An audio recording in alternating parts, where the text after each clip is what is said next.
প্রিয় নবীজি বলেন যে আমি ওই ব্যক্তিকে জান্নাতের আঙ্গিনায় একটা ঘরের সুসংবাদ দেই যে তর্ক করার সময় নিজের সঠিক, সে হকের উপর আছে এটা জেনেও সে তর্ক করে না।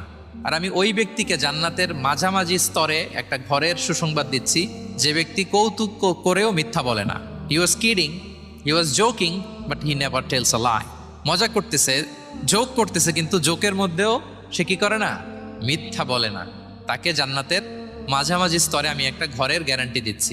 এরপর আল্লাহ রাসূল সাল্লাল্লাহু আলাইহি সাল্লাম বলতেছেন, ওয়াবি বাইতিন ফি আ'লাল জান্নাতি লিমান হাসানা খুলুকাহ, আর আমি এট দ্য ভেরি হাই মানে পিক অফ দ্য প্যারাডাইস, জান্নাতের একেবারে সর্বোচ্চ স্তরে একটা বাসভবনের গ্যারান্টি ওই ব্যক্তিকে দেই যে অন্যের সাথে ভালো আচরণ।